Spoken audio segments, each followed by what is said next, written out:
At McGovern Law, our philosophy is simple. Deliver experienced practical legal counsel efficiently and effectively while keeping ourselves accessible and responsive to our clients. We aim to redefine the way attorneys provide counsel to startups and other businesses, venture capitalists, real estate developers, and industry professionals. You can find us on the web at mcgovernlaw.com. That's MCGOVERN law.com.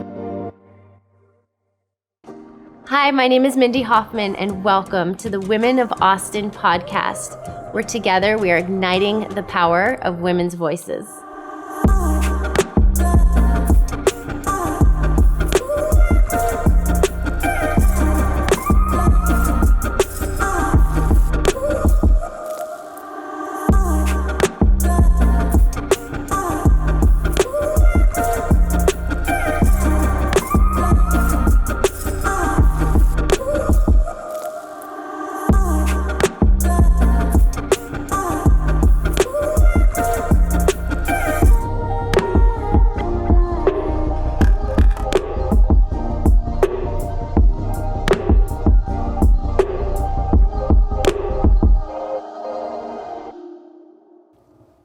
Hi, welcome to the Women of Austin podcast. Today we're going to talk about getting out of your comfort zone. Thank you so much for being here, you guys. I'm so excited to talk about this because I think that it's really important, and I'm just interested in what you have to say. But first, I would like to know something that people would be surprised to know about each of you. I'm Dani Dudek, and I live here in Austin, Texas. I have my own brand called Tea ATX. I'm the creator and chief tea spiller, and I'm also the editor-publisher of Austin.com. I love being a part of anything that empowers women. I work with an all-female staff, and I love helping women see their potential and growing and becoming all that they can be. Well, there aren't a lot of surprising things about me because I put pretty much everything on social media. I will say that I am a big fan of the show Southern Charm, and I have been in a few episodes, and I even have a very embarrassing story that I'm not going to tell today. Hi, my name is Jessica Balladares-Bennett. I've been here for 22 years, so Austin is home. I'm originally from down south, Rio Grande Valley area, but been here long enough to claim Austin as my home. I'm a vice president at a small firm that does a couple of things, primarily strategic communications and public affairs, and the other arm of the business does nonprofit fundraising, consultation, and event planning. And that's mostly my focus area. I don't have too much to do with the public affairs and comms, touch on it a little bit, but I mostly focus on the large scale events and events that we manage and produce and have a hand in here in Austin. Well, I'm extremely flattered to have been asked to have a part in the podcast, and looking at past episodes, there are some very influential women, strong women, and I cannot tell you how much it means to me that Mindy thinks I have something to say that contributes to the conversations that she's having with these women. You asked me this just a little bit ago as the show was starting, and I looked at Joe and I said, there's nothing I can really say. So I'm going to put this out there. And we do this at the office when we have newcomers join our team. We say a little fun fact about ourselves. And my claim has always been, a couple of years back, my claim was always that I've smoked with Snoop. And that's a long story. It was when Lollapalooza used to travel and he'd come out on stage and he'd spark up his blunt and hand it over to the audience. And, that I claimed I smoked with Snoop. But since then, I have sat with him and I've smoked. What? The second time with him. Wow. Yeah. That's amazing. Yeah. That is so unexpected. Yes. Yeah. Okay. That's tough to top. Yeah. Oh, no Good luck. pressure. I know, right? Now I'm like, what am I going to top this with? I think something people wouldn't necessarily know. I think I'm Jo Chan, and I'm from Palmdale, California. I've been living in Austin for about 4 years now. I'm an executive chef here in Austin. One of the greatest things about living in Austin is being a part of a small, tight-knit community. Whether it's my AAPI community, my LGBTQ community, or my female community, it's an incredible part of living here in Austin is feeling connected to the space and the people who make this city great. I've cooked for so many different people in my life, so many celebrities and important people, and I think one of the most proud moments that I ever had was when I made a pizza for President Obama. No way! Amazing. Yeah. Mic drop. Wow, I feel as the celebrity blogger that my story was real big. Do you want to start over? Should we start again? Yeah, maybe I need to think harder. We'll come back around to it. Yeah. Clearly, y'all are wonderful for being here, and hopefully this feels like it's all in your comfort zones. We have to be honest about what we want and take risks rather than lie to ourselves and make excuses to stay in our comfort zone. And that is Roy Bennett. And that quote really stood out to me because especially the rather than lie to ourselves and make excuses. Because I've done that. I don't know about you guys. So did that quote bring anything up for you? Or Joe, let's start with you. Yeah, I think, your comfort zone, you don't really realize how small it really is until you start to do things outside of it and you realize that you want to run back into those spaces. And certainly in the last year, a few years actually, with the pandemic and everything, it's really pushed me to find that line and to continue to push that boundary. And it kind of just seems at this point in my career, and I'm sure with all the successful people that are here, you can understand that at some point in your career, everything you do is outside of your comfort zone. And that sort of is what lets you know that you're on the right path. Yes. Yes. Oh my gosh. Yes. Okay. And Jess, you? Well, as you said that, there's another one that occurred to me. There's an English adage that says, nothing ventured, nothing gained. So in essence, if we don't tap into that and go after experiences, then we don't gain those different perspectives.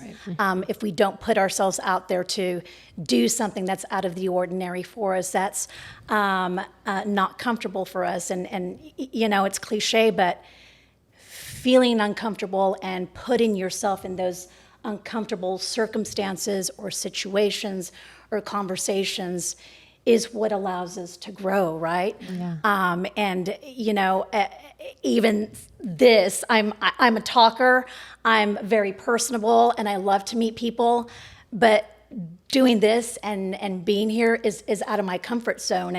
And I would say, for all of us, anything that's foreign or unfamiliar could be scary. And, depending on the context, it could be absolutely terrifying. Now, I'm kind of in the middle right now. But I would say that, right? Yeah. And at the end of the day, it's putting yourself out there that allows you to experience more and grow and learn. Yeah, 100%. Yeah. I think this goes with what both of you just said. It takes so much energy to be in these situations. So even what you're saying, like you like to talk and you like to meet with people, as do I, but it still takes a lot of energy, even for an extrovert, to be out there with people a lot. So for me, there was something that you had said, Joe, and that got worse for me during COVID, is I like to go to an event and kind of hang in the back and watch everybody. I've always kind of watched. That's how I started doing what I do, observing things. But I wasn't putting myself into the mix. And then I feel people started having an idea of me that maybe I wasn't a nice person. Because I was over there in the corner, but it takes so much energy for me to continuously be like, hi, I'm Dani. Who are you? What do you do? And then to the next person, that you walk out and you're just spent. But because we have these personalities, everyone thinks that's natural, and it is natural. But it still takes a lot of energy to constantly be putting yourself out there and giving all of that energy to everyone around you. I agree with you. And it presents itself to us all day, every day, in every scenario, whether it's work, our professional environment, on a personal level, on a spiritual level, on a social level. I mean, we have those opportunities, and I'm using the word opportunities a lot because it truly is every day, all day, in our presence in whatever it is we're doing. I like that you said opportunity too, because if you don't get out of your comfort zone, you don't know what you're going to miss. And one thing that I thought when I was thinking about this episode is what has stopped me in the past from getting out of my comfort zone? Like, why didn't I do things? And a lot of it's fear. Absolutely. So, and I also thought about the like how can we step out of fear and out of our comfort zone and try new things. And you know, with that comes complacency too. Right. Yeah. And that can be okay, but it's not always a good thing. Yeah, I can't imagine if you don't take risks and you aren't able to grow, because everyone grows every day, even in your comfort zone. Like, I don't know if you guys agree with this, but I was researching before the show, and they're like, if you don't get out of your comfort zone, you don't grow, you don't change. Like you do. But I do think that there's more, and you can get more if you push harder and try to get out of your comfort zone. Does that resonate with you, Joe? Yeah, I think, as women, I think that one of the major things is the sort of imposter syndrome thing takes into effect. And I think it's so funny because the men in my field, they're willing to just run through a brick wall without knowing anything about what's on the other side. Whereas I feel like I'm always on the other side, making sure I know absolutely everything before I try something. And I think as women, especially, it's about taking a chance on yourself and knowing that you're going to figure it out as things move forward, and that not letting that fear sort of take over, and just knowing that you belong in the space that you're in, right? What's interesting about what you said about running through the wall is when you're applying for a job as a woman, they say we only apply for jobs that we're 80% qualified for. We want to know we can do the job. Men will apply for a job that they're 20% qualified for. They'll figure it out. They get themselves in there, they'll figure it out. And I have tried to adopt that more. Thinking about that, I know that I'll figure it out, but I am exactly the way you are. Even when I go to an event, it's like, I want to know who all's going to be there, like what to be prepared for. I don't want to get caught off guard. I mean, even right now, I'm like, ooh, don't ask me a question that I didn't think about ahead of time. It's like constantly worry about doing the wrong thing, saying the wrong thing, not being prepared. And men are most definitely not that way. Looking incompetent seems to not really bother me. I have found that so often in my career where I'm just like, wow, you know nothing about what you're doing right now, and that seems totally fine for you.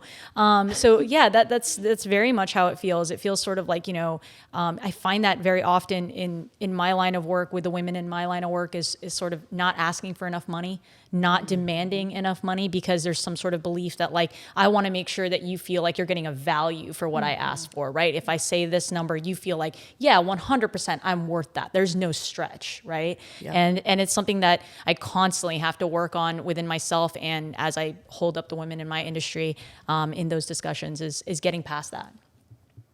That is hard. Yeah. That is hard. I don't know, like, good for you. I remember when we first met, you were telling me that too, that and that you teach the women who work with you and under you to know your worth. I think you have to know the answers, and you have to be able to sit in that conversation and say why you're worth what you're worth. And, it's a very difficult conversation to be in, because the person across, in a negotiation, the person across the table from you is always going to not want to give you more. Yeah.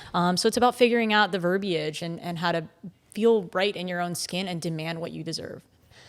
It's got to be so nice to have someone like you who can help them figure that out. And yeah, maybe. I think sometimes also I think I set a hard example, because I am just such a sort of ruthless person when it comes to my work. It's always been very, very important to me. So I think for me, you have to really live up to it. There's a level of integrity that I believe you have to have. There's a level of work ethic. And if you fall short on some of these things, it's going to be really tough to sit in that conversation with me and make demands.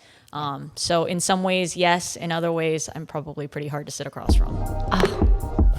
Love that. Maha Coffee is a small but mighty Latina women-owned small batch coffee shop and completely gluten-free bake shop tucked away on South Lamar in the heart of 78704. Maha Coffee's intention is to create a welcoming space for you to experience a delicious cup of locally roasted coffee, ceremonial-grade organic matcha, cold-pressed juice, and scratch-made gluten-free bakes. Stop by today to experience welcoming community, good vibes, gluten-free bakes, and all the specialty coffee or tea you need.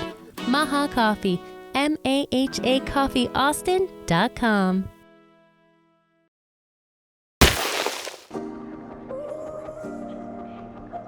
Hi, my name is Mindy Hofman, and I'm the founder of Women of Austin. And today we're talking about getting out of your comfort zone. And this was a really important topic for me because I've been stuck before and too scared to get out of my comfort zone. And I thought that now that I have this show, it would be a great opportunity to bring some amazing women together to talk about how they did it and just share stories and hopefully inspire some people. Today we're shooting at In Cahoots. In Cahoots is on the east side of downtown, and it is amazing. They have a really nice pool and a rooftop deck, and it's just the best. We work with a very young group in our office. You know, not only stepping out of my comfort zone and appreciating my line of work because it allows me to do that on a daily basis, but teaching that to the younger girls that I work with as well, and encouraging them and encouraging that confidence and reminding them of that, because it's not necessarily stepping out of their comfort zone. It's allowing them to tap into what's the word I'm looking for? Just some, what they're able to offer, and going back to their worth and their capabilities and their qualifications. It's there. It's just a matter of tapping into it and reminding them that it's there and encouraging them to take that step, so that they feel value, that they're adding value and worth to the work that we're doing in the office. Absolutely. I think it's transparency as well. As leaders, it's about giving transparency as to how to create valuation, because I think that's a really hard thing for young people coming up in any industry to know, is like, what is on the other side of that, sort of glass door? Like, I don't know how to calculate these things. And it's about being really transparent. Yeah. Well, and we get in our own way, which also related to training younger women and men, of course. But I work with an all-female team. And so I have found that a lot of times people get in their own way. They say, I can't do that. I don't know how to do that. That doesn't come naturally to me. We are our own biggest critics. And I was saying that there was someone who works with me who said, I'm not a creative thinker. I don't think like you. And when I explained it to her, the way to look at it, I said, it's actually an analytical way of thinking, but you're getting in your own way by saying, I'm not creative. Right. It's not even about the creative. I'll take the creative part. You just do the research and figure out the idea, and then I'll make the product, I'll make the content. So just getting people to think differently. And I guess it is a little bit of fear. For sure. People don't want to make a mistake or do anything wrong. They don't want to let us down. Of course. So that also comes from being a good leader and giving people that rope, that it's okay. You can pull more of it. Not hang yourself with it. So I felt like I needed to clarify with the rope. I learned that I told myself, I'm not a writer. I can't write. Like, you do it. And then I started doing it. I got advice from someone that, like, it's just a muscle. You just have to practice. And all of a sudden, like, I was writing and enjoying it and getting great feedback. And I was like, oh, I guess I can. And it's just interesting that when I needed that motivation and that encouragement, because I had literally been telling myself and other people, I am a terrible writer. Right. And that was just, I just needed to practice. Yeah, you don't want to limit your own possibilities. Yeah, that's a good way to put it. Yeah. I also think that one thing that when I was reading about this and just, trying to learn more about getting out of your comfort zone, one of the things that kept coming up was to take classes and try something new. And I thought that was really great. Like, when was the last time you tried something new? Right. Getting outside of my comfort zone is actually beyond a fear thing. It's that I get overwhelmed and tired. And so then I don't have for me, back to energy. It's always an energy thing with me. So finding the time, I get in my own way right there because I'm so busy. It's like, I don't have time to commit to a class. I don't have time to commit to something that's on a regular schedule. I can't even sleep on a regular schedule. Right? I hear that. So it's definitely, I'm really struggling right now and working on setting time commitments for things and sticking to what I've said I'm going to do and not get distracted. Freaking social media distracting me all day long. All of a sudden I've lost 2 hours on TikTok. So yeah, anyway, I was just saying what I wanted to say was it's beyond fear for me. It's also this being able to exude the energy and to be well rested and to focus on my wellness and to feel good and strong. And when I don't feel that way, it's very obvious with everything in my life that I have not committed to taking care of myself so that I can give that energy and try those new things. Because when I'm tired, I will stick in that comfort zone. You're not getting me out of it. Yeah. You're not getting me out of it when I'm tired. I can't. I can't do it. Yeah, I think, my fiance is a professor, and so of course she thinks of things in a totally different way, take a class, ask a question. And one of the things she said to me just last night was, she was just like, you're sort of seen now as this expert in your field, and you don't give yourself space to ask questions anymore. You don't give yourself space to ask questions even of yourself. Like, you sort of feel like you've been packaged in a box and it looks a very specific way, and you need to reach out of that and start to ask yourself more questions about, what do you look like? What are your flavors? What would a restaurant from you look like? And give yourself space to unwind and to heal and to sort of, she's like, you're very burned out right now, and it's time to sort of give yourself the space to let your mind rest so that creative part can happen, because you're not giving yourself that.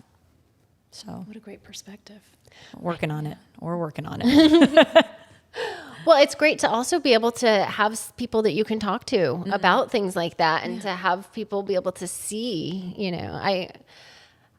I guess I never really thought about it, but I think that it would be interesting to find a few people who are close to me and just be like, hey, do you think that I've been, getting out of my comfort zone, or just kind of check in, or, Yeah, I think especially in this day and age, like, we're all so concerned about putting out our best foot forward of like, everything is perfect and this is what it looks like. And we don't talk a lot about what's happening, like doubts and fears and those things. That's become our comfort zone, is putting out this like sort of packaged version of ourselves. So it's very interesting to go back and sort of, pick those things apart and have those conversations with the people that are close to you. Joe, to that end, I've always had a very difficult time taking or accepting a compliment. And I've never known how to react to that. And again, it's an uncomfortable situation when you're complimented for something you've done right, or to, someone's satisfaction, or you just blow it out of the park. And I've just never known how to respond to that. And it's so uncomfortable to be praised for something that you've done well, or deserves acknowledgement, or doesn't deserve acknowledgement, right? And I've had a life-changing experience in the last year or so, and that's something that I've been more aware about and more cognizant about when I do receive a compliment. And it goes back to, being in and out of one's comfort zone. I take it, and I thank them for it. And sometimes it turns into a conversation, or sometimes just taking that and absorbing it and allowing you to sulk in that kind of joy, right? Yeah. It is, I want to say self-serving, but it is self-serving, but again, another opportunity for growth. Yeah, we work really hard to be the people that we are, and I think you have to take a moment to celebrate that. Absolutely. Yeah. I think that that's important for a lot of people to hear, because I don't think you're alone in that. Like, I've given people compliments before, and I'm like, oh, like I can feel that I made them uncomfortable, and I'm like, oh, okay, sorry. Or I almost turn it around, like make it not a compliment. Like, somebody will give me a compliment, and then I make it like, it could have been better. It's kind of like being hard on yourself. So it's like, oh yeah, I mean, it was okay. Yes. Like, I'm trying to like downplay it when I should be like, you're right. Yes. I'm a badass. Thank you so much. Yeah. Did you know that the U.S. has the world's highest rate of children living in single-parent households? Ashley's Angels Austin is a local women-led nonprofit that believes that parenting is a difficult journey that should not be traveled alone. Ashley's Angels Austin provides community, support, and resources to single-parent homes right here in our Austin community. For more information or to donate, you can find Ashley's Angels on Instagram at Ashley's Angels Austin. This message brought to you by Magic Robot. Women of Austin would like to thank our community sponsors.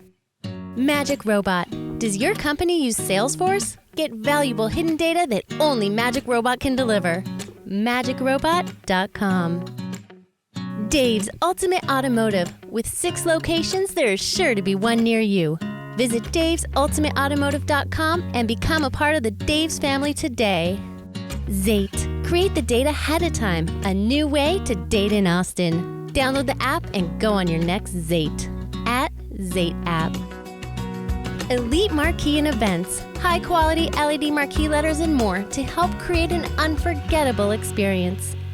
@Elite Marquee Austin. Wayne Gretzky says you miss 100% of the shots you don't take. And Jillian Michaels says get comfortable with being uncomfortable. Like it. Yep, absolutely. Thank you so much. This was such a great conversation, and I hope to have y'all back sometime. Thanks for having us. Thank you. Thank you so much. Thanks so much for joining us today on the Women of Austin podcast. A new episode premieres twice a month right here on the Women of Austin channel. Make sure to subscribe and hit that notifications bell so you never miss an episode. Make sure to follow us on Instagram at women_of_Austin. My name is Mindy Hofman. I hope you'll join us for our next episode of the Women of Austin podcast. Light it up, light it up. Ah, light it up, light it up.